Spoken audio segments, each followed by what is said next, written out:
Halo teman-teman, di sini saya akan membahas mengenai perhitungan biaya produksi dan harga pokok pembelian untuk pelaku UMKM. Nah, jadi di sini yang kita fokuskan adalah usaha di bidang manufaktur dan dagang, seperti itu ya. Jadi ini perhitungan sederhananya. Selanjutnya, yang pertama di sini kita ketahui dulu ya, jenis-jenis usaha. Yang pertama ada jasa, kemudian ada dagang dan manufaktur. Ya, saya rasa semua udah tahu ya kalau jasa kan pasti kita menjual jasa kita. Contohnya di sini seperti konstruksi bangunan gitu. Jadi kita tuh nggak menyetok barang, tapi kita punya jasa yang kita jual kepada pelanggan kita seperti itu. Contoh yang lain misal salon gitu ya, bengkel gitu. Kemudian yang kedua dagang. Nah, kalau dagang ini berarti kita nyetok barang, ya kita beli dari supplier, kemudian kita jual kepada pembeli tanpa merubah bentuk dari barang tersebut seperti itu. Kemudian yang terakhir di sini adalah manufaktur. Nah, kalau manufaktur ini adalah usaha yang melakukan proses produksi gitu ya. Jadi dari bahan mentah seperti itu akan diolah menjadi barang jadi seperti itu ya. Nah, di sini butuh proses. Prosesnya ini pun nanti akan kita hitung juga gitu. Jadi mulai dari bahan mentah itu kita beli, kemudian kita proses sampai barang itu menjadi barang jadi yang siap untuk dijual itu semua perlu ada pencatatannya seperti itu. Itu yang disebut usaha manufaktur. Namun kita fokusnya di sini ada dua ya. Fokus kita ke usaha dagang dan manufaktur. Karena di sini ada eh, penyetokan barang gitu ya. Kalau dagang nyetok barang dagangan, kalau manufaktur ya kita mulai dari memproses nyetok barang mentah dan seterusnya ya sampai kita nyetok barang jadi. Yang pertama kita bahas dulu di sini adalah untuk usaha manufaktur. Jadi kalau teman-teman punya usaha, misal contohnya bikin roti. Ya, bikin roti kan berarti dari bahan mentah yang tadinya cuma tepung, telur, gula, mentega, kayak gitu, itu akan dijadikan satu diproses gitu kan. Nah, itu akan jadi roti. Roti itu yang akan kita jual. Nah, itu berarti jenis usahanya adalah manufaktur. Kita akan menghitung biaya produksi gitu ya. Jadi, kenapa penting kita untuk menghitung biaya produksi? Agar kita tahu ya. Kita tahu berapa nih biaya-biaya yang sudah kita keluarkan untuk satu unit produk gitu ya. Nah, dari situ kita akan bisa mengetahui harga jualnya itu berapa. Gitu ya. Jadi jangan sampai kita itu menjual ternyata sama dengan harga jualnya ya, harga jualnya sama dengan biaya produksi atau harga jualnya malah di bawah biaya produksi. Nah, berarti kita rugi kan gitu. Ya. Nah, itu perlu kita ketahui dulu. Kita di sini akan membedakan yang namanya biaya dan beban. Ya, jadi kalau misal kita di akuntansi gitu ya, terutama ya, ini adalah akun yang berbeda. Kalau biaya itu bahasa Inggrisnya ya, itu adalah cost, di mana ini adalah pengeluaran atau nilai pengorbanan yang dilakukan untuk memperoleh barang atau jasa yang berguna di masa yang akan datang. Gitu. Dan memiliki manfaat lebih dari satu periode akuntansi. Biasanya satu periode akuntansi itu 1 tahun ya. Kemudian biaya ini akan disajikan dalam laporan posisi keuangan. Nah, ini kalau teman-teman tahu ya. Jadi ada laporan keuangan, salah satunya adalah laporan posisi keuangan. Seperti itu. Nah, untuk biaya ini nanti misal contohnya di sini adalah biaya bahan baku gitu ya, teman-teman. Nah, ini kan mempunyai masa manfaat ya untuk future ya, untuk ke depan. Kemudian eh Kemudian ada biaya tenaga kerja gitu ya. Biaya tenaga kerja gitu dan yang lainnya. Dan contohnya di sini untuk beban atau expense bahasa Inggrisnya ya. Di sinilah biaya yang telah memberikan manfaat berupa penurunan dalam aset atau kenaikan dalam liabilitas sehubungan dengan penyerahan barang atau jasa. Ya, nah, sedangkan kalau beban ini disajikan dalam laporan laba rugi. Kalau kita membuat laporan keuangan, ada laporan laba rugi gitu ya. Kan di sini kan ada pendapatan gitu ya berapa, kemudian bawahnya ada beban gitu ya, beban berapa. Pendapatan dikurangi beban itu adalah loss atau profit gitu kan, keuntungan atau kerugian gitu. Kerugian atau keuntungan ya, loss itu kerugian gitu. Contohnya di sini nih, biar lebih jelas. Misal kita membayar sewa dibayar di muka. Ya. Sewa dibayar di muka inilah sebuah biaya yang disajikan dalam aset lancar. Karena dibayar di muka ya, kita mau bayar, kita belum pakai gitu ya, kita bayarnya di muka dulu. Seperti itu. Kemudian pada laporan posisi keuangan ya, ini mencatatnya ya. Apabila manfaat dari sewa dibayar di muka telah diterima, ya sudah kita terima, maka akan menjadi beban sewa dan akan disajikan di laporan laba rugi. Nah, contohnya seperti ini.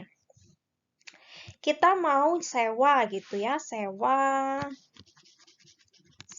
gedung gitu. Kita sewa gedung 1 bulan itu 1 juta ya. Berarti kalau 12 bulan kan berarti 12 juta ya kan. Nah, 12 juta ini kita bayar di bulan Januari. Misal nih sekarang bulan Februari. Nah, bulan Februari kalau ini yang sudah kepakai kan berarti 1 juta ya. Nah, 1 juta ini merupakan beban. Yang Februari karena masih berjalan ya, belum dipakai, gitu berarti kan sisa 11 juta. 11 juta ini merupakan biaya. Seperti itu perbedaannya. Nah, kenapa kita perlu mengetahui biaya dan beban? Ya, karena waktu kita akan menghitung biaya produksi, nanti kita akan mengklasifikasikan biayanya ya. Jadi di situ kita perlu tahu dulu biaya-biaya apa saja yang perlu kita masukkan gitu. Jadi jangan sampai nanti kita salah menghitung biaya produksi karena kita salah mengklasifikasikan gitu ya. Ini klasifikasinya. Berdasarkan produk yang pertama. Di sini ada bahan baku langsung, yaitu biaya perolehan dari seluruh bahan baku yang menjadi bagian utama dari sebuah barang jadi. Bagian utamanya, kalau misal roti ya berarti tepung, ya kan? Kemudian telur, kemudian mentega gitu ya. Pokoknya bahan utama untuk membuat roti itu merupakan bahan baku langsung. Kemudian yang kedua, tenaga kerja langsung. Nah, ini adalah gaji atau upah yang dibayarkan untuk tenaga kerja yang terlibat dalam proses produksi. Ingat ya teman-teman ya, ini hanya untuk yang terlibat dalam proses produksi. Di luar proses produksi, itu tidak masuk ke dalam tenaga kerja langsung. Ya, bukan di situ. Nanti masuk bisa di tenaga kerja tidak langsung. Atau bisa juga di gaji karyawan gitu ya. Nanti dimasukkan di beban juga bisa. Kemudian yang ketiga C, di sini adalah overhead pabrik, yaitu biaya untuk memproduksi suatu produk selain biaya bahan baku dan tenaga kerja langsung. Contohnya di sini bahan baku tidak langsung. Misal kita mau bikin roti. Tadi roti ya contohnya ya. Lalu overhead-nya apa? Contohnya listrik. Ya, biaya listrik. Kemudian biaya tenaga kerja tidak langsung. Ya, tenaga kerja tidak langsung. Contohnya yang tidak langsung itu yang seperti apa? Misal yang tidak langsung ini adalah ini ya, bagian personalia gitu atau bagian admin gitu ya. Nah, itu tenaga kerja tapi tidak ada di proses produksi. Ini bisa kita masukkan ke dalam biaya overhead gitu ya. Atau biaya itu juga bisa kita masukkan ke dalam biaya periode, masukkan ke laba rugi, nanti masukkan ke beban juga bisa gitu ya. Jadi semua itu nanti bebas nanti ya, mau dimasukkan di biaya overhead atau mau dimasukkan ke beban di dalam laporan laba rugi gitu. Gitu ya. Jadi ini kalau misal dimasukkan ke misal untuk karyawan ya, misal karyawan ini mau masuk ke beban tenaga kerja. Beban gaji karyawan gitu. Nggak masalah. Tapi kalau misal ada tenaga kerja tidak langsung, contohnya adalah misal mau buat roti dan ada bagian packing. Nah, dia bukan bagian produksi ya. Nah, ini masuk ke dalam tenaga kerja tidak langsung. Gitu ya. Seperti itu. Kemudian, ini saya hapus dulu biar tidak ribet. Yang selanjutnya di sini berdasarkan departemen. Nah, ini biasanya untuk pabrik-pabrik yang sudah besar gitu ya. Ada departemen produksi, ada departemen pendukung. Departemen produksi ya khusus untuk bagian produksi. Kalau untuk pendukung contohnya di sini adalah pemeliharaan mesin, misal gitu. Ya. Diklasifikasikan biasanya nanti di sini biayanya produksi berapa, mesin berapa gitu. Tapi kalau untuk skala UMKM gitu ya, itu tidak menggunakan ini ya departemen ya, berdasarkan departemen. Kita menggunakan yang ini. Gitu ya teman-teman ya. Selanjutnya di sini perilaku biaya. Nah, perilaku biaya di sini ada 3, yaitu variabel, tetap, dan semi variabel. Variabel di sini adalah biaya yang seiring berjalannya produksi itu, kalau produksinya meningkat, ya, biaya variabelnya juga meningkat. Jadi, hubungan antara biaya variabel dengan produksi itu berbanding lurus, gitu ya. Kita hapus dulu. Jadi itu grafiknya gini ya. Nah, misal ini biaya variabel, misal ini produksinya, ini biaya variabel. Nah, produksinya naik, ya biaya variabelnya juga naik gitu ya. Itu terus. Nah, itu merupakan biaya variabel. Contohnya kalau biaya variabel di sini adalah biaya bahan baku. Biaya bahan baku, ya kan? Kemudian biaya tenaga kerja, kemudian biaya overhead yang tadi itu ya. Karena kita produksinya banyak, produksinya 1000 dengan produksi 500 gitu, biaya overheadnya kan beda, biaya tenaga kerjanya juga beda kan gitu. Kemudian yang kedua adalah biaya tetap. Biaya tetap ini adalah biaya yang tidak dipengaruhi oleh ini ya, tingkat produksi. Jadi mau berapapun tingkat produksinya, biaya tetap ini akan keluar dengan nilai yang tetap gitu ya. Misal contohnya di sini adalah sewa gedung. Kalau teman-teman punya sewa gedung ya, misal punya ruko, itu rukonya sewanya misal 1 tahun berapa nih, 50 juta 1 tahun. 1 tahun 50 juta. Nah, meskipun teman-teman mau memproduksi 10.000, produksi 1.000, produksi 500, ya tetap aja kan sewa gedungnya tetap 50 juta setahun gitu ya. Kemudian biaya semi variabel. Kalau biaya semi variabel ini ada kaitannya antara biaya variabel dan biaya tetap. Jadi ada unsur biaya variabelnya tapi juga ada tetapnya gitu. Contohnya di sini adalah biaya listrik. Nah, biaya listrik itu termasuk biaya semi variabel. Ya. Kalau ini ya perilakunya ya, berdasarkan perilakunya ya. Kalau tadi kan masuknya memang ke dalam biaya overhead, tapi secara perilakunya dia merupakan biaya semi variabel. Kenapa semi variabel? Kita lihat di sini. Misal kita, kalau listrik itu kan ada tarif per kWh-nya ya. Tarif per kWh, ya kan tarifnya berapa gitu. Ini tetap ya, ini merupakan biaya tetap. Ya kan? Tetap segitu. Nah, kemudian sini ada pemakaian, jumlah pemakaian. Nah, jumlah pemakaiannya kan berubah-ubah.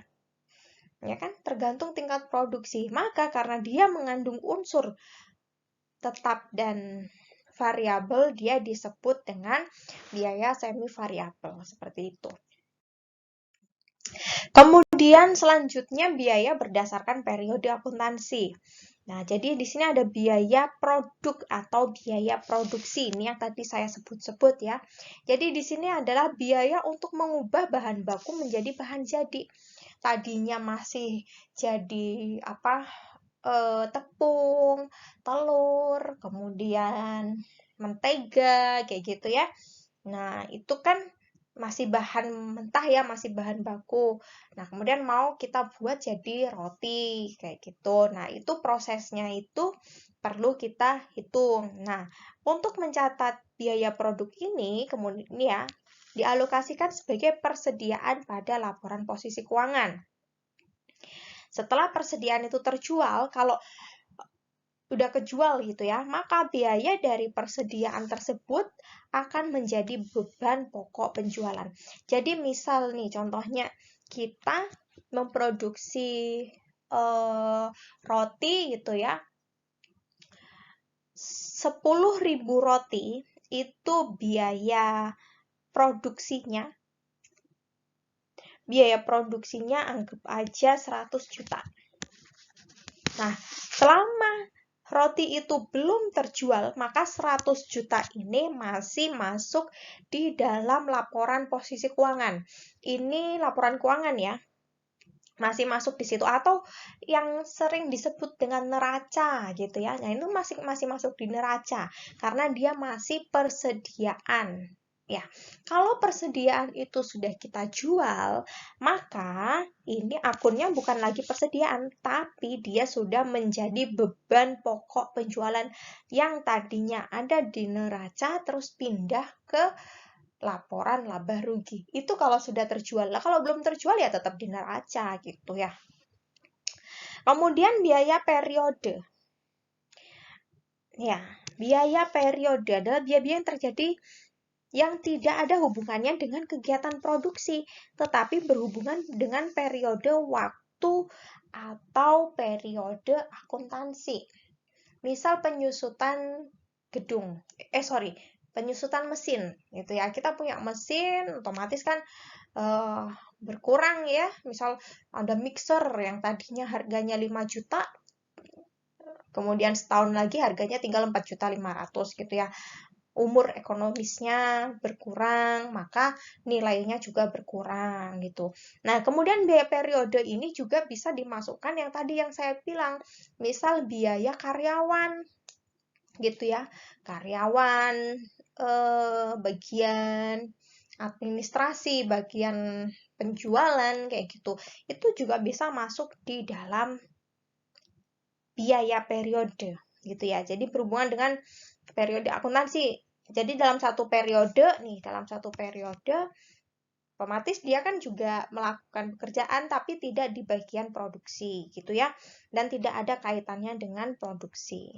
Bisa masuk di biaya periode. Nanti masuknya di laporan laba rugi. Gitu ya. Nih contohnya nih. Kalau biaya periode ini memberikan manfaat satu periode. Nah, jadi pengeluaran pendapatan dicatat sebagai beban. Gitu ya. Kalau memberikan manfaat lebih dari satu periode, pengeluaran modal yang tadinya dicatat sebagai aset, apabila manfaat telah diperoleh, maka dicatat sebagai beban. Ini seperti tadi, penyusutan mesin gitu. Ya, seperti itu ya. Selanjutnya, ini contohnya ya. Ini ada bahan mentah, berarti ini adalah bahan baku. Kemudian kita lakukan proses produksinya di sini dan ini udah jadi roti. Nah, saat proses produksi ini muncullah yang namanya biaya-biaya. ya kan?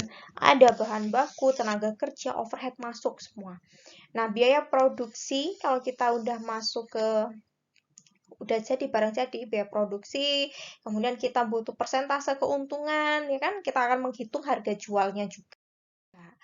Oke, contohnya di sini. Misal tadi ya bahan bakunya kita klasifikasikan ada tepung, telur, mentega, gula. Nah, tenaga kerja upah karyawan bagian produksi per bulan atau per produksi, boleh ya kan? Kemudian biaya overheadnya misal biaya listrik untuk oven, plastik bungkus roti, atau biaya perbaikan mesin, kayak gitu ya. Itu bisa dimasukkan ke dalam biaya overhead. Contohnya lagi di sini ada PT Nutrisi Bergizi memproduksi kue brownies. Ya, minggu lalu bahan baku langsung ada banyak ini ya bahan bakunya ya, senilai 8 juta. Digunakan dalam proses produksi kue brownies. Upah tenaga kerjanya ada 1,2 juta. Ya, untuk 2 orang pekerja. Kemudian ada biaya overhead terdiri dari listrik, air, gas, yang lain-lain ada 500.000. Kemudian di akhir minggu jumlah kue yang dihasilkan ada 100. Maka kita mau lihat. Nah, ini untuk perhitungannya ya. Total biaya produksinya kita peroleh dari bahan baku langsung. Tadi kan 8 juta. Kemudian tenaga kerja langsung 1,2 juta, overhead 500.000, maka total biaya produksinya adalah 9,7 juta. 9,7 juta ini adalah untuk 100 piece, ya kan? Nah, kemudian biaya brownies per unit. Berarti total biaya produksi dibagi sama jumlah kue. Tadi jumlah produksinya kan 9.700.000. Nah, dibagi 100 unit. Maka per unitnya ada 97.000. Itu untuk menghitung biaya per unit. Berarti satu brownies yang kita hasilkan itu biaya produksinya adalah 97.000. Nah, kemudian kita lihat di sini. Kita tadi udah menghitung biaya produksi ini ya. Lalu kita mau menghitung harga jual. Harga jualnya berapa? Nah, ini berarti kita tambahkan dengan keuntungan yang kita inginkan. Bisa persentasenya atau langsung. Kita mau untung berapa nih? Misal 10.000, 20.000, 30.000, atau persentasenya.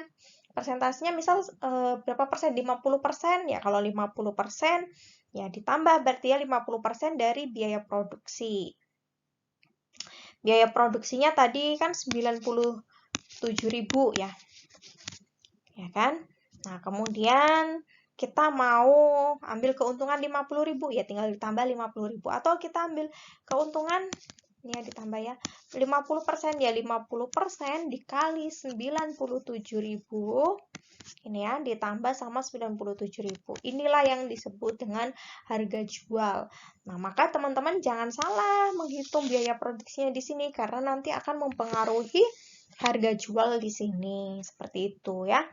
Di mana tadi biaya produksi itu diperoleh dari ketiga unsur ini. Ini yang perlu dipegang ya teman-teman ya, tidak boleh terlewat satupun. Seperti itu. Ini juga rumusnya seperti yang tadi ya. Selanjutnya di sini metode penentuan harga pokok. Nah, tadi kan itu biaya produksi ya. Nah, sekarang kita menentukan harga pokok. Harga pokok pesanan dan harga pokok proses. Sebenarnya ini perhitungannya panjang sekali ya teman-teman ya, tapi di sini saya akan menjelaskan secara singkat ya. Jadi kalau metode harga pokok pesanan ini dikumpulkan kita ya, mengumpulkan biaya produksi berdasarkan pesanannya. Kalau kita dapat pesanan ya kita hitung pesanannya. Misalnya kayak tadi bikin roti kita jualnya kalau ada pesanan doang gitu ya, berarti kita hitungnya di situ. Ya, sesuai dengan pesanannya. Kalau proses, berarti kita itu memproduksi terus-menerus. Ada pesanan, ataupun tidak ada pesanan, kita tetap memproduksi. Itu yang namanya metode harga pokok proses, gitu ya. Kemudian ada juga yang metode just in time, yaitu sistem produksi yang digunakan untuk memenuhi kebutuhan pelanggan tepat pada waktunya sesuai dengan jumlah yang dikehendaki. Nah, just in time ini berarti misal hampir sama lah ya dengan harga pokok pesanan, berarti kita akan membuatkan produk itu pada saat yang dibutuhkan, gitu ya. Misal, karena nggak bisa disimpan lama ya. Kalau roti kan bisa disimpan ya lumayan lama ya, mungkin 5 hari gitu ya. Nah, kalau misal puding gitu kan nggak bisa disimpan lama. Nah, itu bisa menggunakan metode just in time. Jadi, dia pesan sekarang kita buatkan, seperti itu ya. Nah, maka langsung kita hitung biaya produksinya pada saat itu juga. Kemudian ada juga metode activity based costing. Ini diperhitungkan sesuai dengan biaya aktivitas. Gitu. Nah, kalau untuk UMKM, standar UMKM, ini saya rasa tidak perlu terlalu detail ya. Yang penting adalah ketika kita menghitung biaya produksinya, kita udah tepat. Gitu. Ya, karena kalau untuk metode harga pokok proses, pesanan, ini biasanya membutuhkan perhitungan yang lebih panjang lagi gitu. Ya, mungkin di lain kesempatan nanti akan saya buatkan videonya seperti apa cara menghitung harga pokok pesanan dan harga pokok proses gitu ya untuk skala UMKM. Nah, itu dia yang tadi di ini ya, usaha manufaktur. Sekarang untuk usaha dagang. Nah, kalau usaha dagang, kita nggak perlu banyak perhitungannya seperti usaha manufaktur. Karena di sini kita tidak merubah bentuk, ya. Jadi, kita akan menghitung biaya pembeliannya. Ya, kalau usaha dagang, operating cycle-nya atau prosesnya ya, proses di usaha dagang, gimana kita akan menerima cash di sini ya. Misal kita ada yang beli gitu ya, kita menerima cash, kemudian kita beli inventory atau beli inventory itu adalah persediaan gitu ya. Kita beli persediaannya gitu ya. Langsung kita catat di sini persediaannya. Kemudian kita jual ya. Kemudian jualnya kalau misal kredit berarti kita menerima piutang gitu ya. Nah, kalau cash berarti langsung kita menerima uang cash tunai gitu ya. Nah, kalau usaha dagang yang tidak dilupakan adalah biaya angkut. Ya. Atau ini ya, freight cost, biaya angkutnya. Biasanya kalau kita itu beli gitu, kan ada yang ditanggung oleh pembeli untuk biaya angkut dan ada yang ditanggung oleh penjual, gitu kan? Nah, itu perlu kita perhitungkan. Jadi di sini ada dua sistem ya. Di sini yang ada FOB shipping point dan FOB destination. Di mana FOB shipping point di sini adalah kita yang menanggung ongkirnya. Jadi ketika di sini nih, ketika nih ya di orang ini ya. Nah, ini kan sudah dikirim nih barangnya. Kita ada di sini bayar. Ini ketika kita sudah bayar ongkos kirim, maka selama pengiriman dari sini sampai ke sini, sampai diterima kita, itu sudah menjadi hak milik kita, sudah menjadi tanggung jawab kita. Berarti itu bukan lagi tanggung jawab dari si seller atau si penjualnya. Gitu ya. Itu FOB shipping point. Kalau FOB destination, kita baru bertanggung jawab atas barang kita itu ketika barangnya sudah tiba. Nah, ini si kurirnya udah di sini ya. Jadi, selama perjalanan ini bukan menjadi tanggung jawab kita. Atau yang dengan kata lain gitu ya, ongkirnya ditanggung oleh penjual gitu. Ya, ini sellernya menanggung ongkir gitu. Maka itu yang disebut FOB destination. Kemudian yang kedua, di sini ada yang namanya retur, pembelian. Ya, kalau kita beli itu ada retur biasanya ya, kalau ada barang-barang yang nggak cocok, nggak cocok sama rusak gitu ya. Nah, kita bisa melakukan pengembalian, maka nanti akan dapat retur atau disebut dengan purchase return. Kemudian ada purchase allowance, berarti ada pengurangan dari pembelian nanti ya, pengurangan harganya. Misal kita beli baju, kita dagang baju. Dagang baju 100 gitu deh. Harganya 1 juta gitu ya.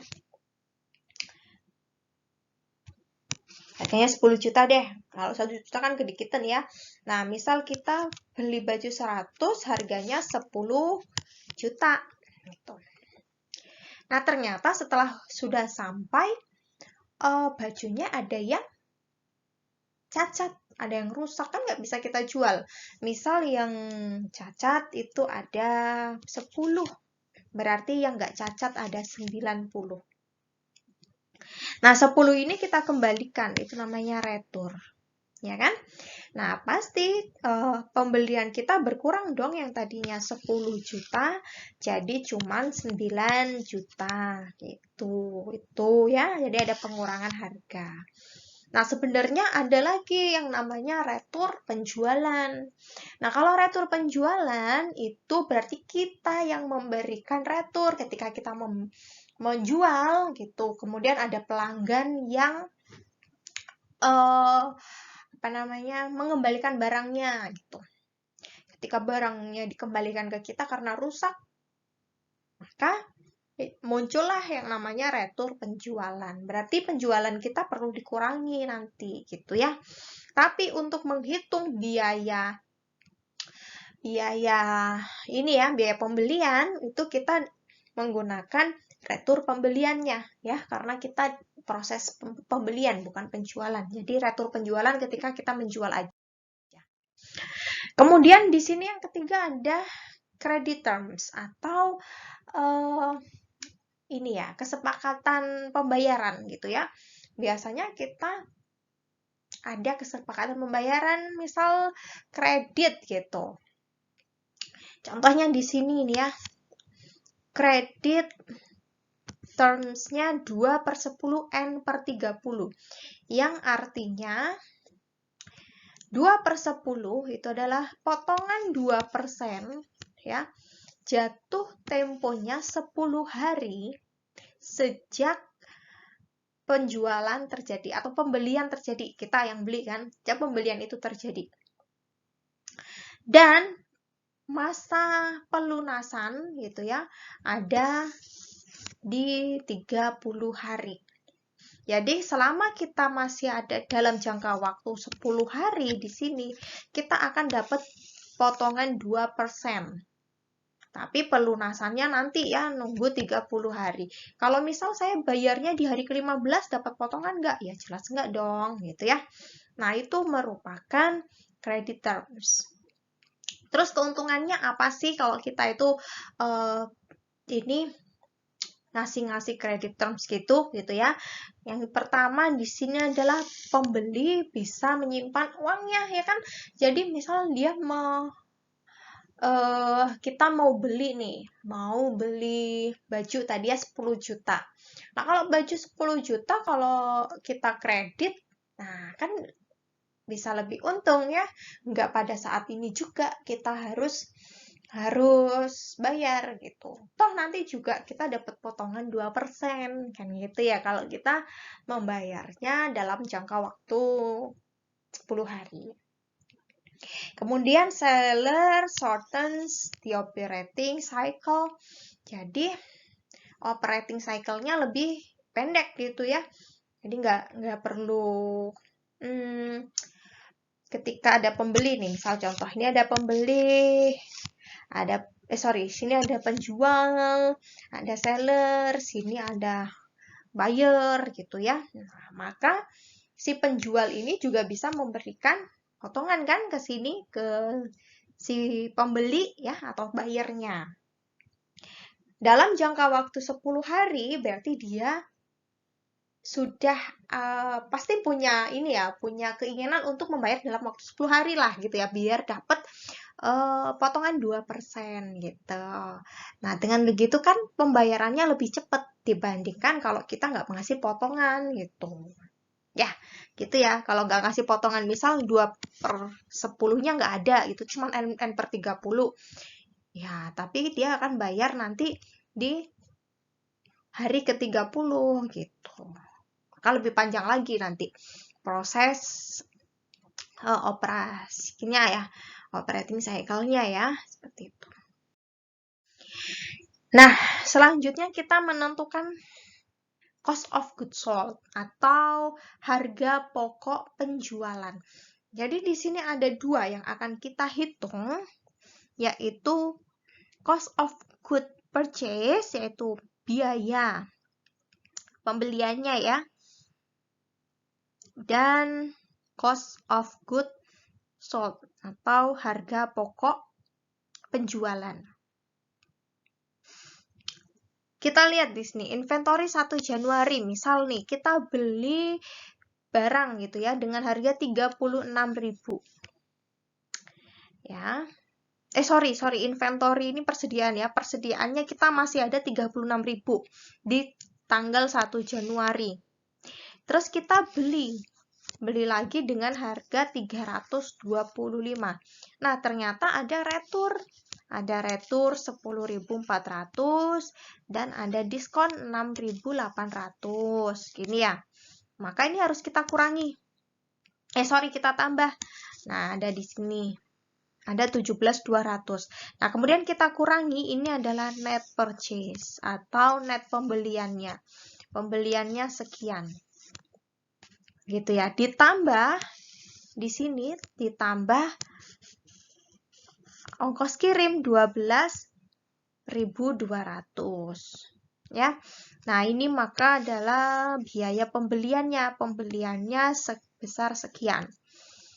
Kalau kita mau mencari berapa biaya, harga pokok yang tersedia untuk dijual. Yang tersedia untuk dijual ya tinggal dijumlah. Persediaannya berapa ditambah, tadi kan ditambah pembelian ya. Maka ketemu sekian. Ya, kemudian kita kurangi dengan inventory yang terakhir.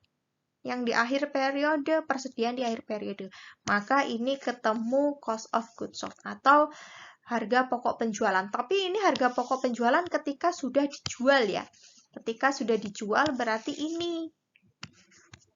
Gitu. Tapi kalau kita belum ada penjualan, sama sekali belum ada penjualan, nah kita mencatatnya sampai di sini ya. Nih, ini biaya pembeliannya kita. Gitu. Atau ini adalah biaya yang tersedia untuk dijual. Nah, terus kita mau lihat nih harga jualnya berapa ya? Kita mau lihat berapa ya? Ya, kita lihat dari sini. Harga pembeliannya atau biaya belinya tadi kan 320.000 ya, karena ada retur sama ada ongkos kirim. 320.000 berarti ini nanti ditambah sama persentase keuntungan. Misal mau kita ambil 100% deh, misal berarti 320.000 ditambah 100% gini ya. Harga jual 320.000 ya ditambah 100% dikali 320.000. Berarti berapa? 640.000. Berarti ini adalah harga jual kita seperti itu. Ya. Jadi dari semua pembeliannya, semua biaya yang kita keluarkan untuk memperoleh barang tersebut kita jumlahkan. Ditambah dengan keuntungan yang kita harapkan. Seperti itu ya teman-teman ya. Nah, ini untuk menentukan biaya-biaya di dalam kita berbisnis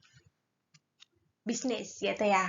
Nah, karena Kalau kita salah menentukan biaya, itu dampaknya nanti akan kepada harga jualnya. Kalau harga jualnya kita salah, dampaknya kemana? Ya bisa ke laba kita, pendapatan kita itu akan berpengaruh gitu ya. Misal kita terlalu rendah memberikan harga jual, maka bisa jadi nanti labanya kita kecil. Nah, maka jangan sampai salah dalam menentukan harga pembelian ya, biaya pembelian, biaya produksi seperti itu. Oke, demikian yang bisa saya sampaikan. Semoga ini bermanfaat buat teman-teman semua. Ya, jika ada pertanyaan silakan sampaikan di kolom komentar.